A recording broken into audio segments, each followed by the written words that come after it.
Bon, c'est l'étourdissement dans lequel nous sommes. Euh, nous ne comprenons pas les motivations juridiques de cette grâce qui est intervenue hors norme, en violation de la loi, en violation même des préceptes. Euh, elle nous a sérieusement surpris. Elle nous a surpris au point que nous nous sommes demandé si le général Mamadi Doumbouya était doté de conseillers juridiques. Or, je crois qu'il n'en manque pas. Le ministre de la Justice, garde des Sceaux lui-même, en est le principal. Et d'ailleurs, c'est lui qui étudie les dossiers de grâce, qui donne son quitus, qui les avalise finalement, qui les fait consommer par le chef de l'État, qui porte en lui toute la confiance. Il ne travaille d'ailleurs pas seul. Il a son cabinet, nanti de conseillers. Le chef de l'État lui-même a des conseillers juridiques, des conseillers en tout domaine, dans tous les domaines, au point que, bien que l'erreur soit humaine, mais elle est réduite à sa plus petite expression. On en ressent très peu. Alors, la grâce ne peut intervenir. L'étudiant en première année, le droit le sait déjà, qu'à la suite d'une condamnation définitive et exécutoire. En plein procès, alors que le principal accusé, Dadis, qui a présidé la destinée de notre nation, qui avait toutes les armées, le commandant en chef des forces armées, qui a accusé, qui a été condamné et qui s'est insurgé lui-même contre cette décision, qu'il a déclarée injuste, contraire à ses idéaux lui-même. Il a fustigé la décision au point qu'il a porté, qu'il a relevé appel pour qu'un nouvel examen de cette affaire se fasse devant une nouvelle composition plus sage, plus dynamique, plus avertie, en dehors de tout soupçon. Et pendant qu'il s'apprêtait à le faire, en interrompt son élan, peut-être contre son gré, pour l'absurde, pour l'innocenté pratiquement, pour le libérer, pour le gracier, alors que sa vocation était de se défendre contre ce peuple qu'il avait aimé,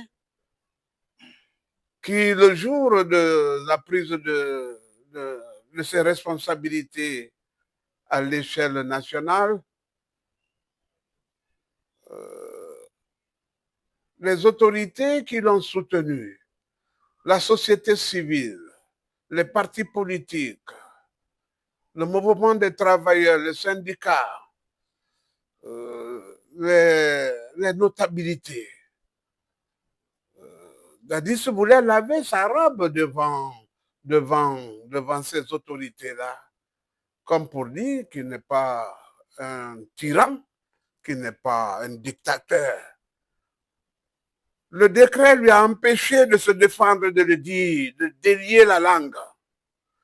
Je crois que c'est un décret qui lui porte assez de tort, qui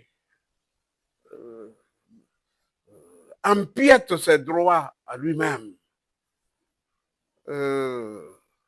C'est très honteux. Ce qui nous a surpris, c'est que le ministre de la Justice, garde des Sceaux, c'est sous sa proposition que ce décret a été enfanté. C'est lui qui étudie les dossiers de grâce. celui qui a dit que le meilleur parti à entreprendre était de le gracier purement et simplement. Et il ajoute, pour cause de maladie. On ne justifie pas une grâce. C'est un pouvoir absolu du souverain. C'est Dieu sur terre, le chef de l'État, commandant en chef des forces armées. C'est lui qui tient tous nos emblèmes. Il peut vider toutes les prisons de la République et aucun compte à rendre à qui que ce soit. Si c'est pour cause de maladie, on n'a jamais signalé un cas de maladie de Dadis, sinon qu'il a été grippé à un moment. Les audiences avaient été suspendues à cause de lui pour 2 jours. C'est pour vous dire que le procès en appel, c'est terminé. On ne parle plus d'événements du 28 septembre, ce n'est que souvenir. Ceux-là qui s'attendaient à développer de grands moyens, parce que désormais, ce sont des crimes contre l'humanité.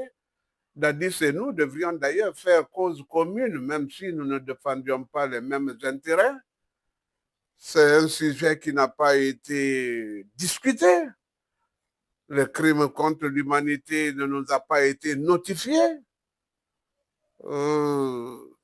Ça a été joint au fond, mais jamais discuté. Il y a assez de choses.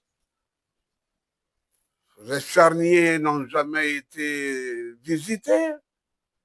Et toutes ces incohérences, ces manquements, ces tares, ces insuffisances, cette laideur qui a caractérisé le premier jugement devait être ressortie là.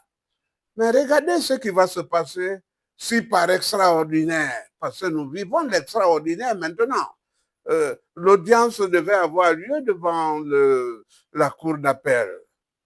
Et que Toumba venait à dire que, à charger Dadis, par exemple. Que ferait Dadis dans son salon? Il dirait seulement, c'est faux, il ment. Mais sa voix ne serait pas entendue. On lui a privé de ses droits les plus élémentaires. Nous voulons louer les efforts du président de la République, du chef de l'État, le président de la transition, il faut même l'appeler chef de l'État, parce qu'en fait, ce sont les mêmes fonctions. Sa bonne volonté, sa bonne foi, il a cru bien faire. Il s'est confié en des gens qui n'ont pas mérité de sa confiance, qui n'ont pas témoigné de la sincérité. Parce que si c'était une question militaire, il n'aurait pas hésité, il ne se serait pas trompé. Mais là, il a été trompé. La grâce n'intervient qu'après un jugement. Il avait tout le temps d'attendre.